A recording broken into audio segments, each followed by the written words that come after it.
the Democrat leaders who have been protecting them themselves. Like you've got the AOCs, you've got, these Chicago mayor, you've got tons of Yep. Democrat leaders throughout the country protecting illegal aliens. And they might be facing some charges. They might face some lawsuits. So Tom Homan said himself, stay tuned, definitely stay updated because something could be coming. Do you think?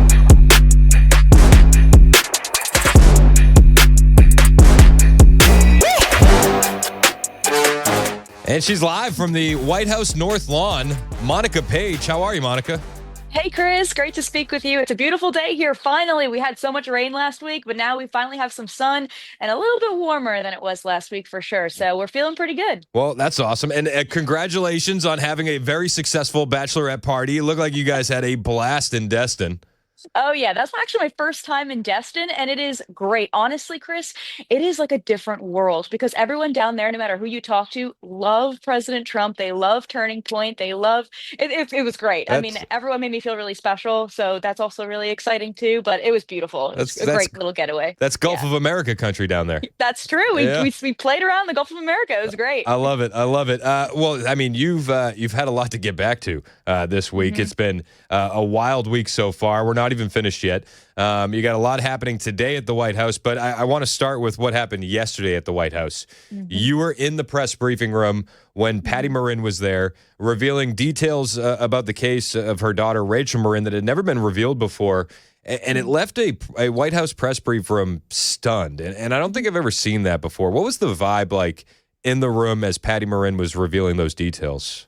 Oh, Chris, it was absolutely gut-wrenching to hear her story and to just explain and really outline in detail what happened to her daughter, Rachel. And it's stunning the fact that the Maryland senator decided that he didn't even want to call and offer condolences. He decided he wanted to go purposely to El Salvador and visit one of the MS-13 gang members and try to bring him back here. So the vibe in the room was absolutely it was more than just quiet. It was depressing. There was like a solemn cloud over the entire briefing room. But I honestly, Chris, I just wish that I could just, I don't know, feeling how I felt in that briefing room and knowing that probably not a member of the press probably felt the same way just because they've been reporting on the stories the wrong way.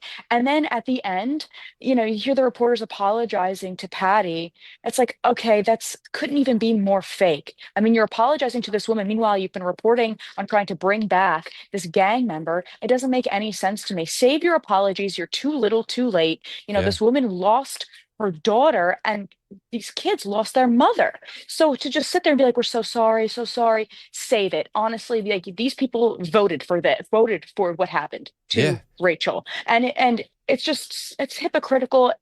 It really kind of infuriates me to sit there and listen and watch these reporters try to act so self-righteous and so sorry.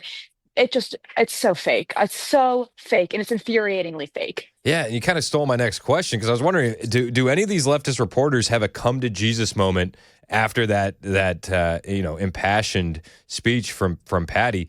Do they realize the error of their ways, or is it just like, back to business? Well, you want to hope so, right? You want to hope that somebody has a little bit of a heart or a conscience and maybe change the way that they want to report on these stories of these illegal criminal aliens. Let's call them what they are. But I honestly don't know where they go from here. I mean, honestly, I think I'm going to start tuning in a little bit more than I normally do, which is never, to see, how they decide to report on these stories. I don't think they're going to stop. I don't think they're going to change their ways. I'd like to think so, maybe, benefit of the doubt. But at the end of the day, this is the reality of it. And I'm glad that Patty came into the press briefing room and kind of humanized this issue for all of us. I mean, obviously, we know the true tragedy of what this is, but CNN, MSNBC, they've been really missing the mark on this. So you want to hope so. Yeah, and the thing about Patty, and I know you've probably met her before. I met her at AmFest. She is so genuine and has such Yeah. a gentle spirit, and she's not in this for anything other than Rachel and making sure this doesn't happen for other families. Yeah, she said herself, she said, this isn't political. This isn't Democrat versus Republican. These are real issues. These are criminal gang members. We should be politicizing crime. This is an American life, a woman who is a mother, and this is this mother's daughter. And it's truly gut wrenching, and you don't wish these things on anybody, on any American, on our own soil that this happened. Yeah. So yeah, it was tough. It was really, really tough. Yet it seems like the mainstream media doesn't want to cover that story at all. In fact, Mhm. the New York Times, instead of covering Rachel Marin's trial, they actually covered the fact that you were in the press briefing room. There was a hit piece out on you in the New York Times, Oh, wasn't there? yeah, I have a bone to pick with New York Times, and they didn't even tag me in it. If you're gonna attack me, at least tag me in The something, just the so failing let New me York know. Times. Yeah, the failing New York Times. They've did a whole interactive story on all the new members of the media. Meanwhile, I've been covering this White House, not this president, but this white. I've been here for 2 years. I covered the last year and a half of Joe Biden, and I've been here since President Trump took office. So I'm not necessarily new to the game here, but to cover us in such an entertaining way, I kind of think that there's something to that. Like I'm wearing that with like a badge of honor. I mean, to go through they when you scroll through, you can kind of see they did some time lapse of the press briefing room where you can see me just standing there talking to some of my colleagues as the room like fills up, and they think that that's a bad thing. Sorry that I'm eager to get into the press briefing room and ready to ask my questions and just doing my job. And they're trying to make it like a bad thing. They actually came out with an Instagram post or an Instagram reel, I think overnight as well, kind of highlighting that I'm echoing right wing narratives and right wing talking points. Meanwhile, what they played in that video was me saying that not one single Democrat senator voted to keep men out of women's sports. That's not a talking point. That's a fact. It's a Yep. simple Google search. So if that's all they got, that's sad. Yeah. Report on the real news. Yeah, and you've been busy. I mean, you're getting hit Yeah. pieces from the New York Times. You're interviewing Tom Homan yesterday on Mhm. the White House lawn. What's it like getting to meet with Tom Homan and hear him discussing his successes on the border? Oh, he's spectacular. He's a great human being inside and out. And I've had the privilege to speak to him behind the scenes, at AmFest, which you were at.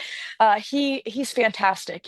He's a father, he has kids, and it's a shame what the left is putting him through because he's just trying to do his job. He's just trying to make Americans safe. And the fact that he has to, go to extreme measures to protect his family, protect himself from these lunatics that really want to put an end to what President Trump and the administration is doing, it's sad. And to hear him, explain and walk us through some of the steps that this administration is taking to keep Americans safe, it's baffling and it's great. I mean, Tom Homan said he's been doing this since 1984 and he has not seen numbers this low. There is a 95% decrease in these apprehensions at the southern border. That's record breaking. Yep. And I think it's a beautiful thing to see. Like we're finally keeping Americans safe. And there's a recent poll that came out, I believe it was the Washington Post that posted it, and it's 56% of Americans agree with these deportations. Yep. That's up significantly. I mean, back in what, 2016, it was around the 30 mark, 35% were in agreement of deportations. That's gone way up. They've seen what Joe Biden put us through the last 4 years, and they completely are subscribing. More people, more voters now are aligned with the MAGA movement than this time last year. And I think that says something. Yeah, and I mean, there's also some wild numbers coming out of Yale about Yeah. youth. The youth really being the kids are all right. They're big time Yeah. in on the MAGA movement now. With Tom Homan particularly, the deportation numbers we need to get up, but I think a lot of the issue is the sanctuary cities basically Mhm. covering for these criminals. I know that Donald Trump is going to be signing executive orders this afternoon, Mhm. 3 o'clock Central, in the White House. Is there any chance that the executive orders he might sign today have to do with sanctuary cities? It definitely could be. I know that's definitely on President Trump's agenda. If that's not today, it's got to be coming soon because he's talked about this before.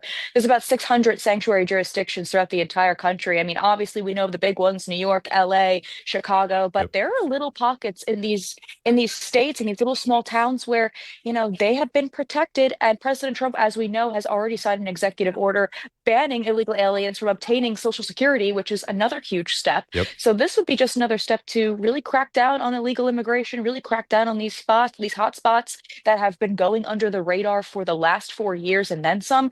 So I'm definitely curious to see, what exactly is going to be going into this, how he plans on cracking down on this. Of course, I think that there are certain moves because Tom Homan previewed this just this week about the Democrat leaders who have been protecting them themselves. Like you've got the AOCs, you've got, these Chicago mayor, you got tons of Democrat Yep. leaders throughout the country protecting illegal aliens. And they might be facing some charges. They might face some lawsuits. So Tom Homan said himself, stay tuned, definitely stay updated because something could be coming. Do you think that the Democrats are dumb enough to go off and argue against an executive order banning sanctuary cities? Is this another 80-20 issue that they're going to lose? Well, the Democrats, as we know, this is another losing issue for them. This is the best commercial for the Democrats because I'm interested to see how this is going to fare for them in the midterms. If they're going to protect illegal aliens and protect what we've seen to our own Americans, this is going to not fare well for them. So if this is the hill that they're going to die on, good luck in the midterms, good luck in the next elections, because this is just yet another issue that they're on the wrong side of. I mean, if you're going to protect criminal illegal aliens who want to bring them back into the country, I don't know. That doesn't say that you are pro-America. You're America last. Right? Is there any members of the press corps, the leftist reporters, who are kind of reading the writing on the wall and just like, oh gosh, are you guys really defending this now? And then realizing that they have to go and defend it, or is it just total ignorance when it comes to what's been happening? I think it's total ignorance. I mean, when you see them in the press briefing room and they're just asking the same question over and over, they're asking the same question in 500 different ways. It gets exhausting, not only for us who, want real answers to our questions and are asking the real questions, but it's also exhausting to Caroline Levitt. I mean, she's up there every single day saying, I've answered this already. And I feel like the mainstream media who are asking these questions about Maryland Dad, as I like to call him, they're getting exhausted. I think they're getting beaten down. I think that they realize that nobody wants to hear what they're spewing. And I think this further brings audiences to outlets like yours and to outlets that really aren't the mainstream anymore. And I think that's a great thing. I think people are seeing right through the mainstream media reporter questions. Some of the questions that we hear, it's like, really? Is that what we're really concerned about? But I think that it's just pure ignorance. I don't really think that they realize they're trying to be inclusive and they're trying to have an agenda. But at the end of the day, I'm glad that the American people are seeing firsthand what's happening in the briefing room, and the stupidity is shown for itself. The true colors are always shown. Yeah, exactly. And another big news item today, we have the Italian Prime Minister coming to the White House. What can we expect? Yeah, we got Giorgia Meloni, Italian Prime Minister, rolling up to the White House in about a half hour or so.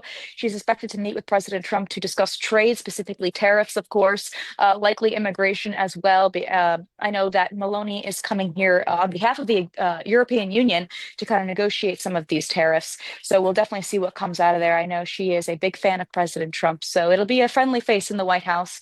They'll meet in the Oval Office this afternoon, have some bilateral meetings and lunch together before taking off. So we'll definitely expect to hear from President Trump later today on what comes out of this meeting. But I truly believe it will be a positive one. What is the current state of the tariff negotiations that you're hearing from behind the scenes? We're hearing it's, it was 75 countries, now it's 130 countries. They're all trying to come to the table that we could be getting some tariff deals soon. What's the latest on that? Yeah, from what I understand, China's upped their tariffs to 245% against the United States, which I think is absolutely hysterical. Because President Trump knows exactly what he's doing when it comes to these tariffs and knows how to handle China. So that's the current state of what's happening with China. As far as the European Union, I think they're trying to go zero for zero tariffs, which would also be great. I think they're trying to negotiate there as far as clothing, electric vehicles, and other goods and services that Italy and the European Union provide. But there's still definitely plenty of talks. I know the president is also talking with Japan as well. So we're definitely expecting to see, just as the weeks continue and as more tariffs and more countries come to the table, we can definitely expect to hear more. We're talking with Monica Paige. She's the White House reporter for Turning Point USA. Is there any major story happening at the White House that has you going, why isn't this getting more attention? Oh, that is a great question. Well, I think the President Trump's lawsuit against the state of Maine for still allowing men and women's sports, I think that's a very interesting topic as well. That's not going. That's pretty much underreported. I mean, it was announced yesterday, but not many people are talking about it, and not many people understand how hard the state of Maine has pushed back against the Trump administration, with multiple attorneys general coming out writing these letters to President Trump saying they will defy the executive order to keep men and boys out of women's sports and spaces. I think see you in court. Let's see what this looks like, and let's get the ball rolling here. Yeah. I think that this state, Maine, and I believe California and Minnesota are other states that are looking to sue the Trump administration. But this Trump administration is going to fight back. It's common sense. It's not just conservative. It's common sense, and I think that's why so many people are on board with what president is doing. Amen. And I love the energy from you, Monica. We'll see you in court. Let's go. Let's do Monica it. Paige, she is our White House reporter for Turning Point USA. Where can we keep up with you online, Monica? Thank you so much, Chris. You can follow me on X and Instagram at Monica Page TV for all the latest happenings and updates to the president's schedule. Sure to keep you guys updated throughout the day. Hey, I appreciate you coming on as always, and we'll talk to you next week, Monica. Have a great weekend and a happy Easter. You too, Chris. Happy Easter.